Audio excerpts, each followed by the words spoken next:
कुछ लोग ऐसे होते हैं जो अपने अहंकार में इन सभी हदों को पार कर जाते हैं, और परमात्मा का सबसे बड़ा दुश्मन अहंकारी व्यक्ति होता है, क्योंकि अहंकारी कभी कुछ ठीक कर ही नहीं सकता। आज का जो किस्सा है वो ठीक ऐसा ही किस्सा है, ना ही इस किस्से में हॉरर है, खौफनाक वाक्य है, बल्कि एक ऐसी कहानी है, एक ऐसा संदेश है जो शायद हर एक को फॉलो करना चाहिए। विक्रांत, जो कि जयपुर के रहने वाले हैं, उन्होंने ये किस्से के बारे में चर्चा की, और जैसे जैसे वो किस्से को बताते जा रहे थे, जैसे जैसे ये किस्सा आगे बढ़ता जा रहा था, मुझे उस खास किरदार पर इतना गुस्सा आ रहा था कि अगर वो सामने होता तो शायद मैं उसकी उम्र का भी लिहाज ना करता। क्या है वो किस्सा? कौन है ऐसा शख्स कि जिसके बारे में सुनकर इंसान अपने ही संस्कारों को भूलने पर मजबूर हो जाए? शुरू करते हैं आज का किस्सा, लेकिन उससे पहले मेरी गुजारिश आपसे कि चैनल पर नए हैं तो सब्सक्राइब कर दीजिए, रेगुलर व्यूअर हैं सब्सक्राइब नहीं कर रहे तो प्लीज़ सब्सक्राइब करना मत भूलिएगा। साथ के साथ ही वीडियो को लाइक ज़रूर करना आपको अच्छी लगी, और कमेंट बॉक्स में आज ज़रूर बताना कि क्या ऐसा शख्स आपके पास अगर आ जाए, आपके सामने आ जाए, तो आप खुद को कंट्रोल कर पाएंगे कि नहीं। शायद मैं बड़ी बड़ी बातें कई बार करता हूँ, लेकिन मैंने जैसा कहा कि जब मैं किस्सा ये सुन रहा था तब मुझे भी ये महसूस हो रहा था इमेजिनेशन में कि अगर मैं सामने होता तो मैं खुद को रोक ना पाता। जैसा मैंने कहा कि विक्रांत जयपुर के रहने वाले हैं। ये बेसिकली एक पॉश कॉलोनी में रहते हैं, और जो ये किस्सा है तकरीबन आज से 10 बरस पहले का है। अब तो विक्रांत की भी शादी हो चुकी है, बच्चे हैं, अच्छा परिवार है, लेकिन जब ये किस्सा हुआ तब विक्रांत अभी शादीशुदा नहीं थे, और अभी कॉलेज वगैरह की जो लाइफ है वहीं से इनका कॉलेज वगैरह ख़त्म हुआ था। और ये कहते हैं कि हमारा जो जो कॉलोनी है, नो डाउट वो पॉश कॉलोनी है, लेकिन वहाँ पर एक अच्छी कम्युनिटी है। लोग भंडारे भी लगाते हैं, गरीबों की सहायता के लिए फंड भी जुटाते हैं, और भी तरह तरह के, जैसे कोई लट से कपड़े किसी के लिए कर दिए, बनवा दिए, या फिर बच्चों को स्कूल के लिए यूनिफॉर्म्स देना या उनके फंडिंग करना। तो हम सब ने ना एक ग्रुप बना के रखा हुआ है जिसमें सभी ये लोग जितने भी, इंक्लूडिंग हमारा घर भी, हर महीने कुछ ना कुछ देते हैं, और फिर वो जो कलेक्टिव अमाउंट होती है उसको किसी न किसी अच्छे काम में लगाया जाता है।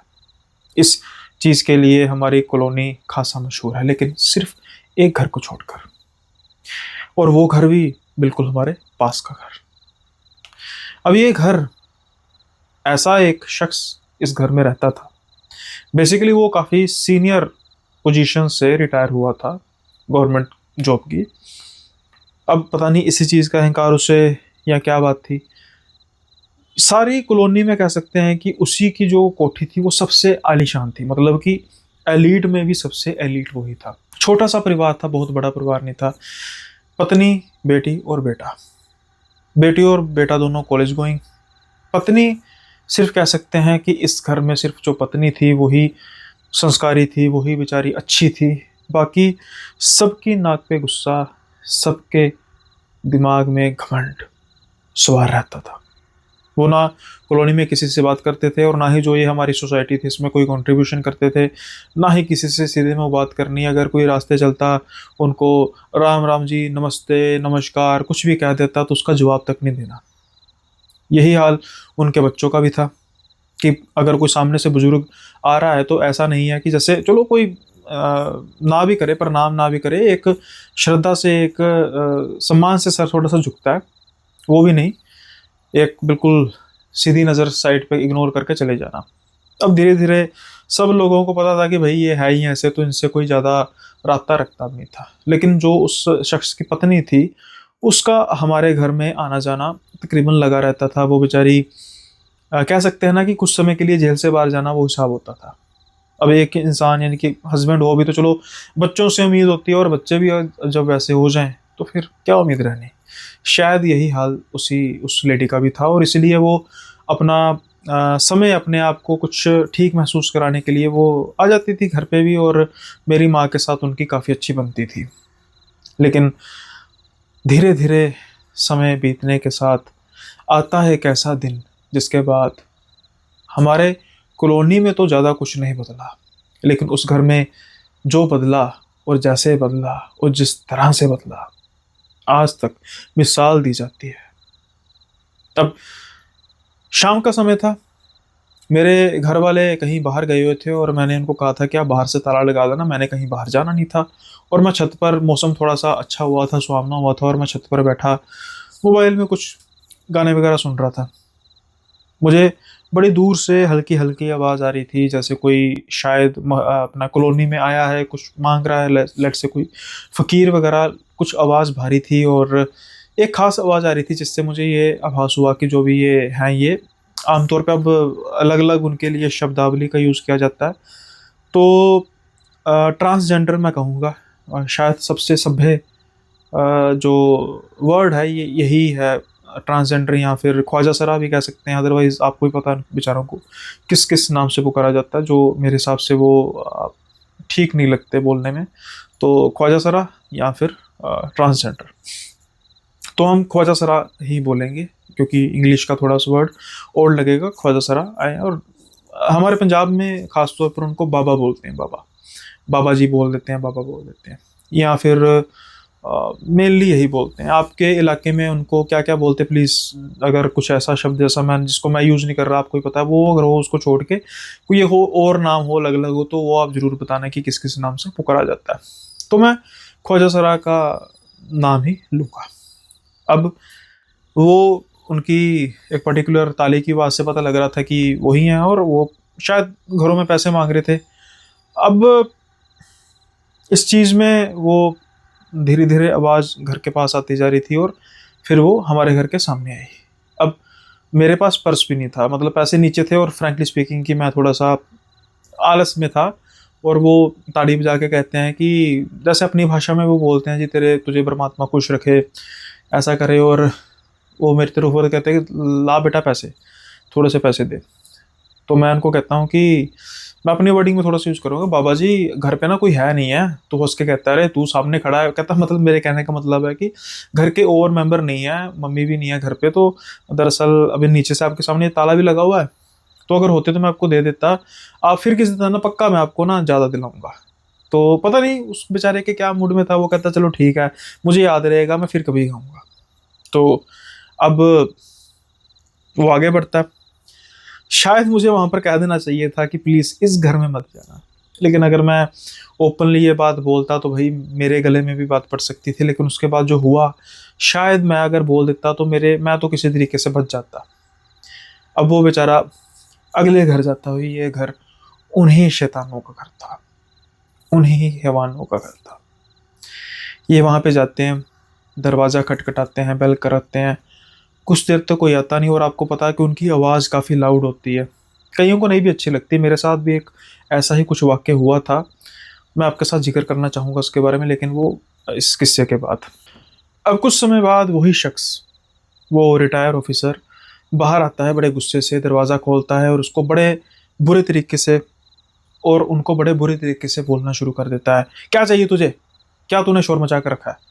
तो वो बेचारा बड़ी हलीमी से कहता है कि अरे बाबू, थोड़ा-सा पैसे दे दो ना, रात को खाने का इंतज़ाम हो जाएगा। वो उनको काफ़ी बुरा-भला बोलता है और कहता है कि चल यहाँ से, निकल यहाँ से आगे, और तू मुझे इस कॉलोनी में नज़र नहीं आना चाहिए। अब वो बेचारे जो ख्वाजा सर हैं वो बोलते हैं कि अरे बाबू, पैसे नहीं देने तो कोई बात नहीं, लेकिन बेइज़्ज़ती तो मत करो। माना कि परमात्मा ने हमें पूरा नहीं बनाया, लेकिन ऐसा भी नहीं है ना कि हमें कोई हर कोई बेइज़्ज़त करे। और जो आप में से इनके बारे में जानते हैं, ये जब बड़े दिल से कोई बद्दुआ देते हैं तो फिर इनकी बद्दुआ लगती भी है। तो जो सच्चे होते हैं, कई तो आजकल वैसे ही बन के फिरते हैं ना, लेकिन जो सच्चे होते हैं उनसे हलीमी से, अच्छे से बात करनी चाहिए। और ये बहुत बदतमीज़ी से, बदतमीज़ तो था ही वो आदमी, और ऊपर से जो थोड़ा-सा बेचारा अपने से कमतर लगे तो इन पर ये ज़्यादा ही इनकी कुछ चलती है। तो अब ये उनके साथ और ज़्यादा बदतमीज़ी से बात करने लग पड़ा, और जैसे ही वो बेचारा कुछ बोलता कि चलो कोई बात नहीं मैं आगे चला जाता हूँ, तो वो और परेशान करता, "तू वो आगे नहीं, तू नज़र नहीं आना चाहिए, जल्दी से यहाँ से भाग के जा।" और वो बेचारा कहता कि देखो आपने पैसे नहीं देने, कोई बात नहीं, अब ये थोड़ा कि मैं आगे किसी से ना लूँ, ये मेरी मर्ज़ी, उनकी मर्ज़ी, वो देंगे ठीक है, नहीं देंगे आप कौन होते हो कहने वाले। अब बस ये कहने की देर थी तो वो थोड़ा-सा और गुस्सा हो गया। अब ये काफ़ी ऊंची-ऊंची बोल रहा था और देखते-देखते सारी कॉलोनी जो है उसमें से कुछ घरों में से लोग बाहर आना शुरू हो गए। अब कोई भी उस आदमी से भिड़ना नहीं चाहता था। हो सकता है कि सबकी सहानुभूति उस ख्वाजा सरा के साथ होती, लेकिन इस पर्सन की वजह से कोई भी आगे नहीं आ रहा था कि भाई ये तो बेचारा अभी चला जाएगा यहाँ से, तो हमने तो यहाँ पे रहना है, हमसे ऐसी बाद में दुश्मनी मोल लेंगे हम। अब ये बदतमीज़ी पे बदतमीज़ी किया जा रहा था, वो भी बेचारा थोड़ा-सा कितनी देर तक कोई सहता है अपनी बदतमीज़ी, चाहे वो को फ़कीर हो, चाहे कोई भी हो, हर एक की अपनी इज़्ज़त तो होती है। तो वो थोड़े से गुस्से कहता है कि बाबू नहीं देना तो कितनी बार कहा है, कोई बात नहीं, अब मैं आगे जा रहा हूँ, मुझे दोबारा मत टोकना। अब ये जो शख्स था ये उसको कहता है कि ठीक है, तू इतना अपने आप को समझता है, तुझे बताता हूँ मैं। ये जल्दी से अंदर जाता है और कोई उसके लक्कड़ का डंडा लकड़ी का होता है वो लेकर आता है और उसको मारने के लिए आगे जैसे हवा में करके रोक लेता है। अब इसको लगा होगा कि ख्वाजा सरा कहेंगे कि भाई पीछे हो जाएंगे डर के या कुछ होगा, तो वो बेचारा हटा नहीं पीछे। वो कहता है कि तेरी हिम्मत है तो तू मार ले, उसके बाद फिर तेरा क्या होगा वो तो फिर सब देखेंगे जो यहाँ पे देख रहे हैं। अब उसकी थोड़ी सी ईगो पे आ गई कि बात भाई, अगर मैं इसे नहीं मारता हूँ तो फिर लोग आसपास कहेंगे कि बस इसकी इतनी हिम्मत थी। और वो गुस्से में आके पहले उस बेचारे की कमर पे मारता है। अब जब कमर पे मारता है उस बेचारे की आह निकलती है। कुछ लोगों के मैं देख रहा क्या था कि कदम जो हैं वो आगे बढ़ते हैं, लेकिन अब ख्वाजा सरा थोड़ा सा बेचारा उस मूड में कहता है कि मैंने तेरा क्या बिगाड़ा है, कुछ पैसे ही मांगे थे नहीं देने थे, तो मुझे मारने पर आ गया। अब इससे पहले कि कुछ और बेचारा कह पाता, वो बदतमीज इंसान बड़े गुस्से से उसके सर पे मारता है और जैसे ही उसके सर पे मारता उसका सर फट जाता है। खून उसके बिल्कुल आंखों के पास मुंह में जैसे नदी की धार की तरह बह जा रहा था। ये देख के तो सबका दिल पे शीज गया। मैं खुद न रह सका, मैं जल्दी से नीचे की तरफ भागा। दरवाज़ा तो बाहर से बंद था, लेकिन हमारे जो घर की दीवार थी उसके पास कुछ डब्बा रखा था जहाँ से ऊपर दीवार को फांदा जा सकता है। मैं जल्दी से दीवार की तरफ फांद के गया, उनको सहारा दिया और अंकल की तरफ, अंकल रहने दो, बस हो गया, बेचारे को कितना मारोगे।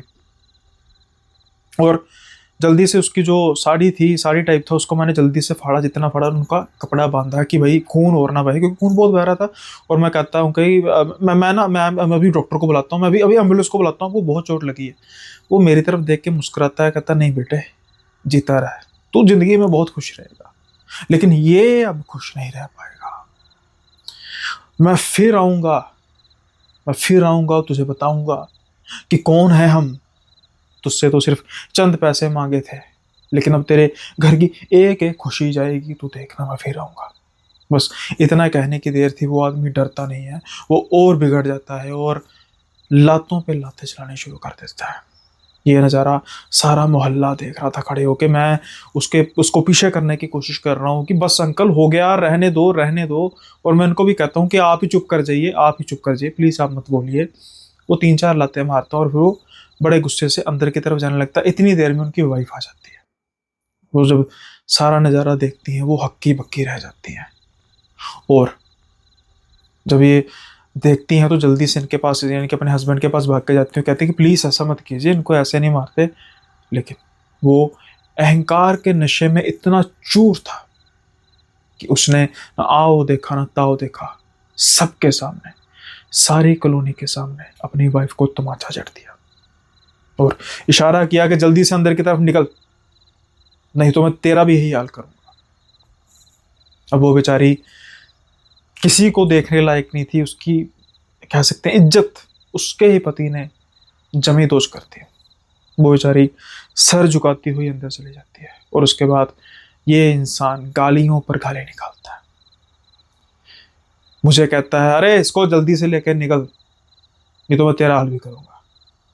अब खून गर्म था, मैं उसके सामने खड़ा होता हूँ और मैं उसको फिर कहता हूँ कि हिम्मत है तो हाथ लगा के देख, तेरी एक उंगली नहीं बचेगी, ना तो कुछ पकड़ पाएगा ना तो कुछ कर पाएगा। वो काफ़ी गुस्से में था, लेकिन जैसे वो मुझे देख रहा था, मेरा लाल रंग देख रहा था, शायद उसको ये समझ लग गई थी कि मैं मार खाने वालों से नहीं हूँ। अगर मुझ पर कुछ भी किया तो उसके बाद उसका जो हवाला होगा उसको पता लग गया था शायद। वो कहता है तेरे तो मैं बाप से बात करता हूँ, तो मैं कहता हूँ कि मुझसे कर, हाँ तो मैं कहता हूँ मुझसे करना, फटती है क्या तेरी? मैं भी कुछ थोड़ा सा बदतमीज़ हो गया, लेकिन उसने ज़्यादा बात नहीं की और वो गुस्से में अंदर चला गया। और उसने अंदर से आवाज़ दी, ले जा अपने साथ वाले को, इसके साथ तू भी वही बन जा। मुझे गुस्सा तो बहुत लगा, लेकिन माहौल ठीक नहीं था। मैं जल्दी से किसी आस-पास कहता हूँ, यार क्या देख रहे हो? कोई एम्बुलेंस को बुलाओ या डॉक्टर के पास इनको लेके जाते हैं, इनकी हालत तो देखो। वो लगभग अब बेहोशी में जा चुके थे।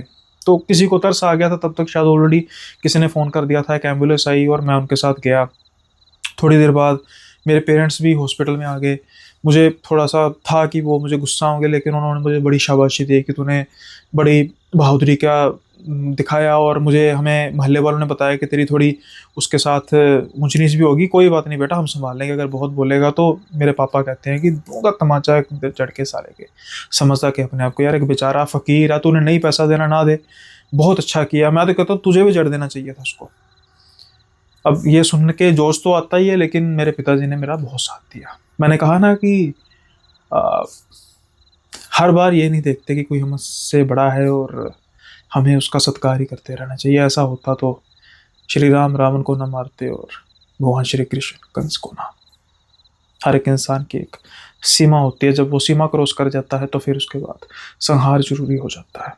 अब वो ख्वाजा सरा की सारी रिपोर्ट वगैरह मतलब हो जाती है कि भई कुछ ऐसा पुलिस का केस नहीं बनता, और वो हॉस्पिटल में जितना भी खर्च वगैरह आता है वो सारा हम करते हैं, और उस बेचारे को रेस्ट का कहते हैं, और हम घर वापस आ जाते हैं। उसी रात मैं अपने कमरे में बैठा हुआ था, और जो हमारी खिड़की है, मतलब मैं फर्स्ट फ्लोर पे मेरा कमरा था और खिड़की के बिल्कुल आगे सड़क है। कुछ रात के 12:15 के आसपास का टाइम हुआ होगा। अचानक से एकदम तेज आवाज़, खटकने की आवाज़ आती है, और साथ में बहुत दहाड़ से कोई बोल रहा था, बाहर आ, हिम्मत है तो बाहर आ, मैं दोबारा आ गया, कहा था ना आऊँगा। अब जैसे ही मैं ये आवाज़ सुनता हूँ, मैं तो अंदर तक हिल जाता हूँ और जल्दी से मैं खिड़की से देखता हूँ। हल्की-हल्की लाइट में जो स्ट्रीट लाइट जल रही थी, उसमें मुझे नज़र आ रहा था कि ये वही ख्वाजा सरा है। सर पर पट्टी बंधी हुई है। हालाँकि खून जो है वो हल्का-हल्का लग रहा था उनके चेहरे पर कि सूखा हुआ खून के निशान हैं। अब शायद वो बड़े गुस्से में था और उस बदतमीज़ को ललकार रहा था। मुझे होता है कि नहीं भाई, मैं इनको जाकर रोकता हूँ, ये गुस्से में हैं, फिर वही हंगामा होगा। और मैं जल्दी से नीचे जाता हूँ, और इससे पहले कि मैं दरवाज़ा खोल के उनके पास तक पहुँच पाता, वो आदमी बाहर आ जाता है और ये उनसे झगड़ने लग पड़ता है। और वो आदमी अभी कोई बात कर रहा था गुस्से में, और उसकी बेटी और उसका बेटा, बेटी का नाम शिल्पा था और बेटे का नाम राजीव था। वो दोनों बाहर आ जाते हैं और ये गुस्से में आदमी कहता है, अरे यही था वो, इसको मैंने सबक सिखाया। जो शब्द यूज़ करता है वो मैं शब्द यूज़ नहीं कर सकता। अब उसका बेटा जो है वो कहता है, अच्छा अच्छा यही था, अरे शुक्र हुआ तो आ गया, मैंने बहुत मिस किया, जो हाल पापा ने किया वही हाल मैं तेरा करूँगा। अब वो आवाज़ सुन के ना ही सिर्फ हमारे घर वाले, बाकी भी आसपास के लोग बाहर आ चुके थे। वो बहसे जा रहे थे। मेरे पिताजी भी उसको कहते हैं कि भाई साहब आप रहने दीजिए, तो वो मेरे पिताजी को भी कुछ कहने की शायद ट्राई करता है, लेकिन मेरी शक्ल देख के वो कहीं न कहीं चुप हो जाता है और बहसने लग पड़ता है और कहता है कि आप बीच में बताइए, ये हमारा मामला है। तो मेरे पिताजी भी कहते हैं कि भाई अब बोलचाल में बात हो रही है, रहने दो। लेकिन कुछ समय बाद ये जो आदमी है, ये बड़ी ऊँची आवाज़ में कहता है, "क्या तमाशा चल रहा है क्या? तुम सभी अंदर जाओ, मैं देख लूँगा।" उसकी बात सुनकर सारे लोग अपने-अपने घरों की तरफ जाना शुरू कर देते हैं और हम भी अपने घर आ जाते हैं। लेकिन कुछ समय बाद सायरन की आवाज़ आती है, पुलिस की गाड़ी के सायरन की, और मैं सुनता हूँ दरवाजे से कि उस बेचारे ख्वाजा सरा पर एक्यूज़ लगाया जाता है कि ये मेरी बेटी को परेशान कर रहा था रात के समय में, शिल्पा को। और शिल्पा भी कहती है कि हाँ, हाँ, ये मुझे मेरा नाम लेकर मुझे गाली निकाल रहा था, मैं कॉलेज से आती हूँ, ये मुझे तंग करता है और आज यहाँ तक भी पहुँच आया। उस ख्वाजा सरा को बेचारे को ले गए पुलिस वाले, और इनको भी, ये भी साथ में पीछे चल दिए रिपोर्ट लिखाने। अब मुझे बड़ा गुस्सा आया कि भाई ये कैसे लोग हैं यार, एक तो बेचारे को मारा पीटा, इतना बुरा हालत किया। चलो वो भी, उसने भी थोड़ा सा गलत किया कि वो दोबारा आ गया, उसकी तबीयत भी ठीक नहीं थी, और इन्होंने ऊपर बेचारे पर पुलिस का केस वो भी झूठा लगा दिया। अब मुझे नींद नहीं आ रही थी, ये सारा सिलसिला चलते चलते तकरीबन कुछ 3 साढ़े 3 बजे के आसपास का समय हो चुका था। दिन सर्दियों के थे, सूरज भी लेट उदय होता था। तकरीबन 5 बजे के आसपास फिर से पुलिस की जीप की आवाज़ आती है मुझे। इनके घर के बेल खटखट इनके घर के बेल की आवाज़ भी आती है, यानी कि पुलिस वाला इनके पास ही आया होगा। अब सर्दियों के दिन होने की वजह से आवाज़ आपको पता है कि सुनाई दे देती है, और मुझे बड़े ख़ास तौर पर सुनाई दे रहा था। पुलिस वाला उस आदमी को बोल रहा था कि वो नाम लेके, कि जिसके खिलाफ आपने वो कंप्लेन की थी ना, उसने जेल में खुद को ख़त्म कर लिया। आपको आना पड़ेगा क्योंकि आपने कंप्लेन दी थी, और थोड़ा बहुत जो भी कानूनी कार्रवाई है सारी देखनी पड़ेगी। तो वो आदमी उनके साथ बैठ के चला जाता है। जब उसी समय उठता हूँ, मैं नीचे जाता हूँ, अपने माता पिता को सारी बात बताता हूँ। उनको भी काफ़ी बुरा लगता है कि भाई ये है, लेकिन एक बात वो जाते जाते कह गया था, और वो थी जब वो यहाँ से पुलिस वाले उसको लेने आए थे और लेकर चले गए। वो कह रहा था कि तुम मुझे अब यहाँ से लेके जा सकते हो, लेकिन फिर वही उसने सुबह वाली बात दोहराई कि तुम्हारी खुशियाँ नहीं रहेंगी, तुम देखोगे कि कैसे तुम्हारा घर बर्बाद होता है। तुमने बिना झूठे रोप में मुझे फंसाया है ना, दे देखो तुम्हारा क्या हाल होता है। अब ये हो गया। उसके बाद फिर जो हमारी कॉलोनी थी, उनकी सोसाइटी जो हमारी बनी थी, जैसा मैंने कहा वेलफेयर सोसाइटी बनाई थी, उन्होंने फिर एक मीटिंग की, और उस मीटिंग में एक डिसीजन लिया गया कि कोई भी शख्स इस घर से वास्ता नहीं रखेगा, ना ही कोई इनको खुशी में इनवाइट करेगा, ना ही कोई गमी में इनके घर जाएगा, ना ही कोई ये खुशी का इनके घर में मौका आता है तो इनसे कोई एक्सेप्ट करेगा डब्बा वगैरह जो होता है शादी का या कोई भी, और ना ही इन केस किसी के घर में कोई बुरा हो जाता है तो अगर ये इनमें से कोई आता है इनको आने नहीं देगा। हम इनका पूरी तरीके से बायकॉट करेंगे। अब मेरे जो माँ थी वो कहती हैं कि देखो, इन सब में सिर्फ उस लेडी बेचारी का कोई कसूर नहीं, वो तो बल्कि हमारे घर आके भी बात करती है कि भाई ये ऐसे हैं, मैं क्या कर सकती हूँ। तो इन केस अगर हमारा उनके साथ सिर्फ थोड़ा सा कांटेक्ट होता, आप समझिए बिल्कुल पास पास में ही घर है, और आप समझ सकते हैं इस बात को। तो इतनी बात की एक्सेप्शन मिल गई कि हाँ ठीक है, उस लेडी को थोड़ा बहुत आप जो भी बातचीत हो सकती है, अदरवाइज कोई भी अगर उनसे फैमिली से मतलब सोशल बाइकआउट कर दिया उनका। अब ये बात उन तक भी पहुंचनी लाजमी थी। तो वो जो आदमी था ना, बड़ा अहंकारी आदमी था, पैसा वगैरह तो था उसके पास, तो उसने क्या किया, उसने 3-4 दिन बाद ही वो घर खाली कर दिया कि ठीक है तुम ही नहीं बुलाते तो मैं ही नहीं तुम्हें बुलाता, हम ही नहीं यहाँ पे रहते। और कहीं और उसने सौदा वगैरह करके रेंट पे, हमें नहीं पता, किसी और जगह पे मकान ले लिया। कहीं ना कहीं हम भी खुश हुए, और सारी कॉलोनी भी खुश हुई कि जो कहते हैं ना, गला सड़ा सेब था वो निकल गया, अच्छा हुआ। खैर अब हमें नहीं पता उनके बारे में कि वो कहाँ पे हैं, क्या हाल है, लेकिन एक दिन, कुछ महीनों बाद, एक दिन एक औरत आती है हमारे घर। थी वो जानी पहचानी, लेकिन बदलाव बहुत ज़्यादा था। एक अच्छी खाते पीते घर की औरत, देखने में सुंदर, जिसे हम आंटी जी कहते थे, हमारे बिल्कुल घर के पास ही तो रहती थी। लेकिन कुछ महीने बीतने के बाद आज जो वो हमारे घर में आई, तो मैं उनको देखकर हैरान रह गया। मुरझाया हुआ चेहरा, बिल्कुल सफ़ेद बाल, जैसे 80-90 साल की बुजुर्ग महिलाओं के होते हैं, चेहरे पे झुर्रियाँ। अरे सुषमा आंटी, आप सब कुछ ठीक ठाक तो है, ये क्या हो गया? तो वो कोई जवाब नहीं देते, वो कहते हैं नहीं बेटा, मम्मी है घर पे। तो मैंने कहा हाँ हाँ, वो अंदर आती हैं। तो माँ भी देख के हैरान हो जाती है कि ये आपको क्या हो गया सुषमा जी, अरे आप तो कुछ ही महीनों में क्या हो गया। तो बस वो सुन के बाद थोड़ा सा उनकी आंखों में आंसू हो जाते हैं, कहते हैं कि बस मैंने सोचा कि आज आपसे मिल लूँ, फिर पता नहीं कब मिलना होगा, होगा भी कि नहीं होगा, कुछ बातें करनी थी, अगर आपके पास समय है तो कर सकती है। तो मम्मी कहती है आप कैसी बातें कर रही हो सुषमा जी, आपको पता है जब सारी सोसाइटी ने डिसीजन लिया तो हमने कहा था ना कि हम आपके साथ तो लिंक रखेंगे। अब आप 3-4 दिनों बाद घर छोड़ के चली गई, मतलब आपके पति। तो फिर अब हम उसके बाद आपका भी कोई कॉन्टैक्ट नंबर नहीं चेंज कर लिया, नंबर आपने सब कुछ। सुषमा आंटी जो थी वो कहती हाँ, उसके बाद जो कुछ हुआ उस बेचारे ख्वाजा सरा की सारी बद्दुआओं का असर था। अब माँ बड़ी हैरान होते, कहते कि मतलब उसने जो बोला सच हुआ?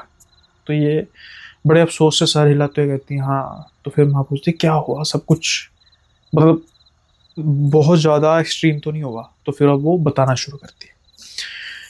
वो कहती हैं कि बात फिर से वही आती है कि जब वो सुबह सुबह दोबारा पुलिस वाले का ने रिंग की, वो पता लगा कि ऐसे ऐसे वो बेचारा मर गया।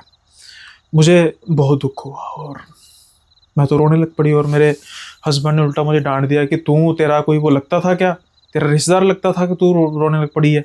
अच्छा ही हुआ मर गया। बड़ा अकड़ रहा था मुझसे। और वो जाते हैं, उसके बाद सुबह आ जाते हैं। अब रोब तो हमने झूठे लगाए थे, हमें पता है। एक आधा दिन बीतता है, शाम के समय में ना मुझे कुछ ऐसा महसूस होता है कि जो ये पत्ते पत्ते हैं, फूल पत्ते हैं, ये इतने मुरझा से क्यों गए हैं? सुबह तो मैंने पानी दिया और मैं रोज ही पानी देती हूँ।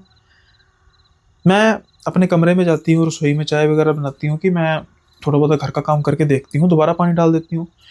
लेकिन मैं जब दोबारा वापस आके देखती हूँ तो वो और ज़्यादा मुरझाए हुए थे। मुझे ये बात समझ नहीं आती।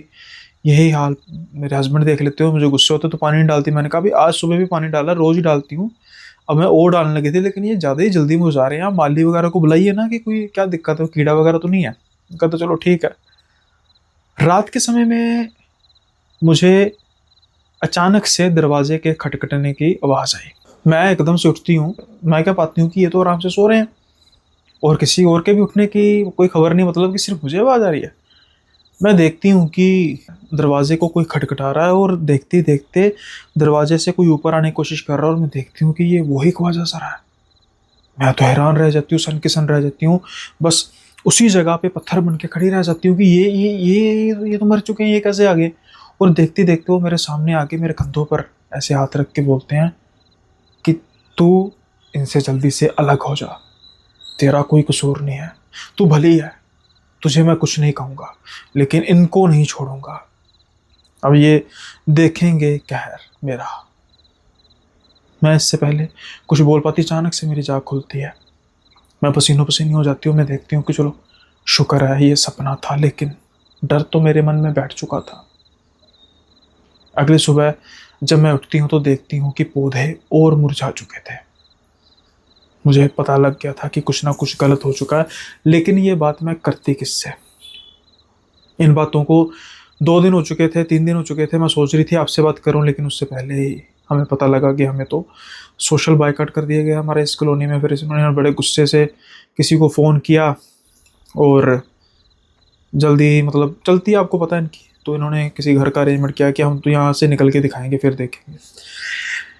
अब कहते जब हम वहाँ पे गए तो 3-4 दिन निकले, मुझे कोई सपना भी नहीं आया। तो मुझे लगा कि हाँ, हो सकता है कि कुछ माहौल वगैरह ऐसा हुआ है और शायद उसकी वजह से। अब 3-4 दिन बीतते हैं, रात का समय होता है, तो किसी के ना बहुत ठक ठक ठक करने की आवाज़ आती है। मैं फिर से उठती हूँ, लेकिन इस बार मेरे पति भी उठे थे क्योंकि उनको भी ये आवाज़ आ रही थी। और कहते हैं कि ये कहाँ से आवाज़ आ रही है? ये आवाज़ ऊपर से आ रही थी, छत से, कि जैसे छत में कोई हथौड़ियाँ चला रहा है। मुझे कहता है ये कौन है? मैंने भाई मुझे क्या पता कौन है। मेरे पति और मेरा बेटा राजीव दोनों ऊपर जाते हैं, देखते हैं ऊपर कुछ नहीं है। थोड़ी देर बाद नीचे आए, कहते हैं पता नहीं था है तो कोई नहीं, लेकिन ऐसे कैसे आवाज़ आ सकती है? तो मैंने कहा कि शायद कोई आसपास कंस्ट्रक्शन ना हो रही हो, रात के टाइम पे भी काम चल रहा होगा, लेकिन आसपास ऐसी कोई कंस्ट्रक्शन हो नहीं रही थी। तो ये सोचते हैं कि चलो ठीक है, सुबह देखेंगे। अगले 2-3 दिन ऐसे ही चलता है। रात को छत पे आवाज़ आती है, परेशान होते हैं, लेकिन कोई होता नहीं है। फिर भी बात को आई गई कर देते हैं। लेकिन एक रात जो आवाज़ थी, कुछ अजीब सी आवाज़ थी। आवाज़ आती है फिर से, लेकिन इस बार छत से आवाज़ नहीं आ रही थी। आवाज़ घर के अंदर से ही आ रही थी। मेरे पति उठते हैं, इससे पहले हम कमरे से बाहर जा पाते हैं, राजीव की बहुत ऊंची आवाज़ आती है, पापा जल्दी बाहर आओ। इससे पहले मतलब हम कुछ सोच पाते, हम जल्दी से बाहर जाते हैं तो देखते हैं कि जो हमारी बेटी है शिल्पा, वो दीवारों में हाथ को मारे जा रही है और वही आवाज़ आ रही है बहुत तेज़। और हम उसको जल्दी से जाके रोकते हैं। जैसे ही उसको पकड़ने की कोशिश करते हैं, वो इतनी तेज से छुड़ाती है और उसकी आंखें बिल्कुल लाल और उसकी आवाज़ शिल्पा की आवाज़ नहीं थी, वो आवाज़ थी उसी ख्वाजा सरा की। और वो कहता है, कहा था ना आऊँगा मैं। यही है ना वो जिसने मुझे थप्पड़ मारा था। मुझे उस दिन पता लगा था कि उस बेचारे ख्वाजा सरा को मेरी बेटी ने उस थाने में थप्पड़ मारे थे, इसी गुनाह पर कि तूने मुझे छेड़ने की कोशिश की और पुलिस के सामने थप्पड़ मारे थे। और पुलिस भी कुछ कहे, कहा नहीं कि ठीक है अभी लड़की को तंग किया तो थप्पड़ मारे थे। और वही हाथ वो अपनी दीवारों पर मार रही थी और हंस रही थी। मेरे पिता कहते हैं, अरे पागल हो गई है क्या? जैसे पिता जाते हैं तो वो कस के पिता को तमाचा मारती है। जब वो तमाचा लगता है, मैं राजीव तो डर के पीछे हो जाते हैं। और मेरे हस्बैंड वो तो सन के सन कि ये मेरी बेटी ने मुझे तमाचा मार दिया। लेकिन उसकी आवाज़ उसी ख्वाजा सरा की थी। वो कहती है, तुम्हें सबको सबक सिखाऊंगे। और तुझे मैंने कहा था ना कि चली जाए यहाँ से। मैं तुझे अभी भी कुछ नहीं कहूँगी, लेकिन इन तीनों को नहीं छोड़ूंगी। इन्होंने मेरा बहुत बुरा किया, मुझे मरने पर मजबूर किया। मेरा कसूर क्या था? मैंने सिर्फ मांगा ही था ना, नहीं देते। लेकिन अब इनका हाल बुरा होगा। अब मेरे हस्बैंड डरे हुए थे। वो कहते हैं कि तू जो भी है निकल जा मेरी बेटी से। मेरी बेटी ने कुछ नहीं किया। वो तो कुछ नहीं किया। तो इससे पहले कि वो कुछ बोलते, मैं भी कहती हूँ, हाँ प्लीज प्लीज मेरी बेटी को तो मत कहो ना, वो तो बेचारी मासूम है। तो कहती है, हाँ मासूम है, इससे पूछ कि कौन कौन किस किस लड़के के साथ ये घूमती है।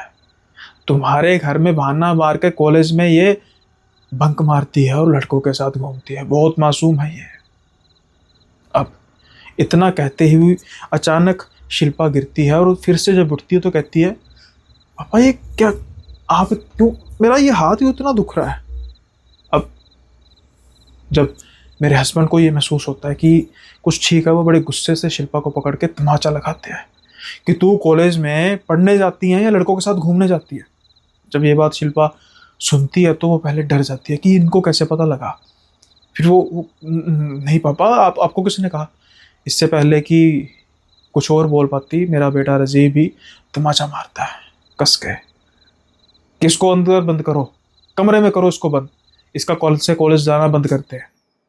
अब वो रो रही थी, कुरला रही थी कि मैंने तो कुछ नहीं किया और मेरा हाथ भी बहुत दर्द कर रहा है पापा। ये गुस्से से उसको अंदर करते हैं बंद।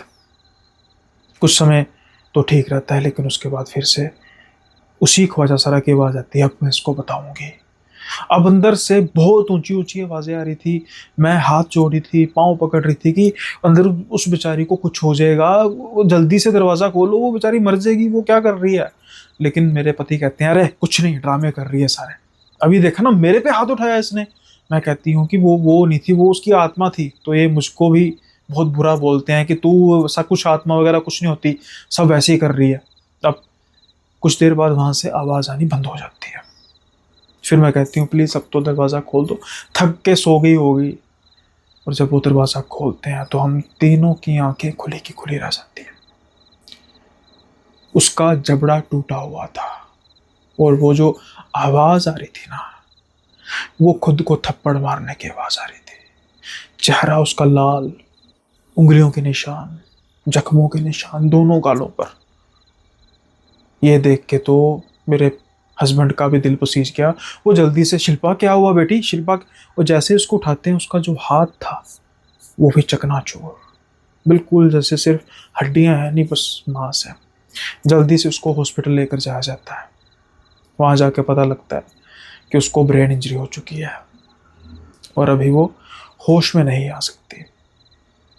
आज इस बात को कुछ महीने बीत चुके हैं। उसमें 3-4 बार होश में आई है। 2 बार उसने मुझे माँ कह के पुकारा और 2 बार मुझे कहा, तू चली जा यहाँ से, अभी खेल खत्म नहीं हुआ।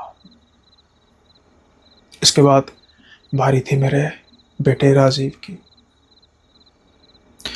उसका इतना भयानक एक्सीडेंट होता है कि उस एक्सीडेंट में उसकी बाजू और उसकी टांगें दोनों टूट जाती हैं। वो अपाहिज हो चुका है, वो न चल सकता है ना फिर सकता है, और तो और ना ही वो बोल सकता है, वो व्हील चेयर पर है। ये हुआ, ये देख के मेरी हालत ख़राब हो गई। जब उसका एक्सीडेंट हुआ तो मैं भी एक तरह से बेहोश हो गई। मेरी हालत भी बहुत ख़राब थी। कुछ दिनों बाद मुझे होश आई, लेकिन जब मुझे होश आई, तो तब मैंने अपने पति में एक बदला हुआ इंसान देखा। उसकी आंखों में आंसू थे और वो कह रहा था कि शायद मैंने बहुत बड़ी गलती कर दी सुषमा। मुझे लगता है कि ये सब उस ख्वाजा सरा का ही बद्दुआ का सब है। देखते ही देखते हमारा परिवार, शिल्पा अभी तक सही नहीं हो सकी, ऊपर से राजीव देखो, और तेरे भी हालत खराब है। मैंने मैंने किसी से बात की और उसने कहा है कि ये ख्वाजा सरा का श्राप है, और जब वो दुखी होकर श्राप देता है, फिर वो जिस पर श्राप होता है वो बचता नहीं है। हाँ, एक कोशिश कर सकते हो कि जो इनकी सोसाइटी है वहाँ पर जाकर माफ़ी मांगो। और मैं गया और मैंने सारी बात की। वो बहुत गुस्सा है मुझ पर, लेकिन मैंने हाथ जोड़े कि मैं अहंकार में गलती कर बैठा। तो फिर उन्होंने मुझसे सफाई कराई, यहाँ तक कि मुझसे वो कपड़े भी पहनने के लिए कहा गया, और मैंने पहने भी अपने परिवार के लिए। और वैसे ही मुझे नृत्य करने के लिए कहा गया जैसे ख्वाजा सरा करते हैं। मैंने सब किया, मैंने उनकी सफाई की, उनकी सेवा की। और उसके बाद कहते हैं कि अब वो देखो तुम्हें माफ़ करता है कि नहीं करता, लेकिन अब इससे बुरा नहीं होगा। शायद उसने माफ़ नहीं किया हमें, क्योंकि कुछ दिन बाद जब मैं घर पे आई और अचानक पुलिस एक दिन घर पे आती है और मेरे हस्बैंड को उठा के ले जाती है, पता लगता है कि जो हमारी घर की मेड है उसने इल्ज़ाम लगाया कि इन्होंने उसके साथ गलत किया। वो अभी भी जेल में है, उनकी बेल नहीं हो सकी। और बेटा व्हील चेयर पे है। और जितने रिश्तेदार थे कुछ तो पहले ही हमसे नाराज़ रहते थे इनके स्वभाव की वजह से, और बचे कुचे तो जो इस मौके का इंतज़ार कर रहे थे कि कब हमारे साथ कुछ बुरा हो और हमें बोलने का मौका मिले, वो सब कुछ आप समझ रहे हैं। अब बची हूँ सिर्फ मैं। ये मेरी हालत उस ख्वाजा सरा ने की, उसने नहीं की। ये तो बस गम, दुख मेरे मेरे पति का, मेरे बच्चे का मैं कितना देख सकती, नहीं देख सकती। उसी वजह से मेरी ये हालत हो चुकी है। इसलिए मेरा मन किया आपसे मिलने का, क्योंकि इतने बुरे समय में भी वो सिर्फ आपका परिवार था जिसने कहा था कि कम से कम आपसे तो वास्ता रखेंगे। जब ये सारी बात वो कर रही थी तो दुख तो हमें भी बहुत लगा था, लेकिन इनको देखकर, इस लेडी को देखकर, ना कि उस आदमी के बारे में, क्योंकि उसने बहुत बड़ी गलती की थी। उसकी वजह से एक बेकसूर शख्स की जान, वो भी शख्स बेचारा जिनको जिनको समाज में एक्सेप्टेंस ही नहीं है, और उसकी वजह से उस बेचारे की जान चलेगी। उसने कितना दुख भोगा। जो शख्स सारे दिन पैसा इकट्ठा कर रहा था कि रात को खाएगा खाना, और वो रात उसके जीवन की आखिरी रात बनी सिर्फ और सिर्फ उस शख्स की वजह से, और किसी की वजह से नहीं। आज का जो सिनेरियो हो, जैसे मैंने कहा कि 10 साल बीत चुके हैं, जो वो केस था वो वापस ले लिया गया, और आंटी जी अब पहले से ठीक हैं, और जो वो शख्स साहब वो भी बिल्कुल ठीक है। इसके अलावा जो राजीव है वो धीरे धीरे रिकवर हुआ। अब उसकी शादी हो चुकी है, बच्चे हैं, लेकिन सुधरा हुआ। और शिल्पा की भी शादी हो चुकी है, उसको कई महीनों बाद वो दोबारा से ठीक हुई। हाँ, हालांकि उसका हाथ अभी भी बिल्कुल सही तरीके से काम नहीं करता, दिक्कत आती है बिल्कुल अच्छी तरीके से एक्टिविटी करने पर, और उसके कुछ कुछ निशान आज भी नज़र आते हैं। वो परिवार दोबारा इस घर में वापस आ गया, और आज भी उसकी फ़ोटो, उस ख्वाजा सरा की फ़ोटो उन्होंने अपनी दीवार पर लगा के रखी है। उस पर हार चढ़ाते हैं, रोज़ उसकी पूजा करते हैं। पूजा इन द सेंस जैसे बुजुर्गों की पूजा होती है, पुरखों की पूजा होती है। शायद किसी सोसाइटी में से ख्वाजा सरा की कहा होगा कि ऐसे करो, और उसकी वजह से धीरे धीरे इनका जो घर था दोबारा से नॉर्मल हो चुका। और ये खास तौर पर उस वर्ग की सेवा भी करते हैं, क्योंकि पैसों तो इनके पास काफ़ी था, है अभी। उस वर्ग की सेवा करते हैं। आज हमें इस चीज़ की खुशी है कि कम से कम आंटी की खुशियाँ दोबारा लौट आई हैं, और वो जो शख्स जो अहंकार से भरा हुआ था, पत्थर था, वो हमारी वो वेलफेयर सोसाइटी का भी हिस्सा है। वहाँ पर भी वो बढ़ चढ़ कर सहयोग देता है। और वो कहते हैं ना कि कहावत है, जैसे मैं कई पॉडकास्ट पे बोलता हूँ कि जब नाश मनुष्य पर जाता है पहले विवेक मर जाता है, रश्मि रथी दिनकर कवि। ये बिल्कुल एक्सैक्ट उदाहरण है। और उस बेचारे ख्वाजा सरा की आत्मा, उसको शायद तरस आ गया, और उसने उससे आगे कुछ नहीं किया। ये तो ऐसे लोगों का अंजाम क्या होना चाहिए। ये तो अब सोच, अब आप खुद बताइए, जैसे मैंने शुरू में कहा था कि ऐसे शख्स के सामने अगर मैं भी खड़ा होता तो कम से कम मैं भी अपने संस्कार भूल जाता और मैं भी कुछ ऐसा कर जाता इसके साथ जो मुझे नहीं करना चाहिए था। आप बताइए कि अगर ऐसा इंसान आपके सामने आ जाए तो आप क्या करेंगे, क्या कहेंगे। मुझे तो सच में बहुत गुस्सा लगा। और अब एक वाक़या जो कुछ कुछ मेरे साथ हुआ था, अभी शायद 2 या 3 महीने, या शायद हाँ 2 महीने पहले की बात है। आमतौर पर ना पहले मैं क्या करता था कि जो ये वज़र होते हैं ना, ये आप देखते हैं बसेस में आते हैं, ट्रेन में आते हैं, या फिर कई बार दिल्ली में जाओ तो रेड लाइन पर खड़े होते हैं और ये मांगते हैं, तो पहले मैं इनको दे देता था, पैसे दे देता था। और फिर मुझे पता लगा कि इनका भी गैंग है, मतलब कुछ लड़के हैं जो खास तौर पर ये मेकअप करके बनते हैं, क्योंकि उनको पता है कि हमें तो मिल ही जाएगा। तो फिर मैंने देना छोड़ दिया इनको पैसा। मैं मतलब पैसा देना ये नहीं कि गुस्से से बस इनके हाथ जोड़ा था कि नहीं, क्योंकि भाई ऐसा नहीं अपना, जिसे कहते हैं कि वो हलाल की कमाई है, बड़ी मुश्किल से कमाई होती है, और ऐसे नहीं भाई दिन में हम इनको पैसे दे रात में दारू पार्टी करें, है ना। तो इस चीज़ का मैंने किया कि भाई ठीक है, अब मैं किसी ऐसे भिखारी को नहीं देता पैसे कि भाई ये इनका गैंग होते हैं। लेकिन एक वाक्य मेरे साथ हुआ, वो था कि मैं वापस आना था मैंने, और चांदनी चौक से आपको पता होगा कि स्लीपर बसेस जो होती है रेड फोर्ट के पास, तो मैं कॉरिडोर से आ रहा था, तो मेरे सामने एक खासू सर, पता नहीं वो था भी कि नहीं, उसके हाथ में जैसे इन्होंने अपना थोड़ा बहुत शो ऑफ करने के लिए किया था, देखो मैं पैसे मिले। अब मुझे वो पता था कि वो खड़ा हुआ और वो पैसे तो मांगेगा ही, और मैंने पहले से अपना माइंड सेट किया था कि भाई अगर होगा तो मैं हाथ जोड़ दूंगा कि नहीं। क्या हुआ कि जैसे इनकी कई बार ये खास तौर पे कुछ ऐसी हरकत करते हैं, मतलब ये नहीं मैं जो हो सकता है जानबूझकर बने हो, जब ये बिल्कुल सामने आया ना तो उसने मुझे ऐसे ही पकड़ने की कोशिश की, मुझे गुस्सा चढ़ गया कि यार ये क्या है। मैंने बड़े गुस्से से उसका ऐसे पीछा किया, और मैंने उसके बाद उसने कुछ बोला बोला तो मैंने उसको सुना नहीं। ऑल तो मुझे थोड़ा सा महसूस बाद में हुआ कि नहीं, बट फिर मैंने सोचा क्यों नहीं भाई, ऐसे थोड़ा यार आप किसी मतलब रास्ते चलते इंसान के साथ बदतमीजी करो, ठीक है ना, ऐसे थोड़ा होता है। आप मांग रहे हो, आपको मिल रहा है, नहीं मिल रहा है, बात की बात है, बात खत्म है। आप बदतमीजी किसी से नहीं कर सकते, बदतमीजी करोगे तो भाई मैं ऐसे किसी को टॉलरेट नहीं करता। तो कुछ मतलब गलत लोगों की वजह से बेचारे इनका भी काम चले जाता है। तो पता नहीं, मैं इस बात में कंफ्यूज हूँ कि भैया अब कौन असली है कौन नकली, क्या पता है। अब हो भी तो भाई इनको 10 रुपए देते हैं, अब इससे ज्यादा क्या देंगे। अब 10 रुपए दें तो ये नखरे करते हैं, भाई 100 रुपए 200 रुपए क्यों दे भाई। आप 10-10 करके रात तक कितने कमा लोगे, 100-100 देने लग पड़े, फिर तो आप मतलब ये नहीं कि आप जितने मर्जी कमाओ, हमें उस चीज़ से कोई नहीं, लेकिन लक्ष्मी है भाई, हम आपको दे रहे हैं। और कईयों के नखरे होते हैं वो लेते नहीं है, ये इनकी बात नहीं, कोई वो बेचारे फकीर होते हैं, उनको भी हम 1 रुपया 2 रुपया 5 रुपए दें तो वो एक्सेप्ट नहीं करते। तो इससे पता लगता है कि भाई उनको जिसके पेट में आग लगी होती है ना भूख की, उसको होता है जो मिलता है मिल जाए भाई, मैंने अपना पेट भरना। और ये फिर यहाँ से पता लग जाता है कि ये भाई वो है ही नहीं है, ये बस पैसे का ही है मसला। तो इसलिए आ, ये वाक्य था। अब ये भी बताना है कि मुझे ऐसा करना चाहिए था या नहीं करना चाहिए था। मतलब मैंने कोई बोला नहीं है, जस्ट मैंने उसको पीछे धकेला कि भाई ये कोई कारण नहीं है। तो मेरे हिसाब से तो मैंने कुछ गलत नहीं किया, आप बता देना। सो आई होप ये किस्सा आपको अच्छा लगा हो, पसंद आया तो लाइक शेयर सब्सक्राइब करना। अब वक्त तो चला है आज के किस्से को ख़त्म करना का। जल्दी मिलेंगे अगले किस्से में, नए एपिसोड में।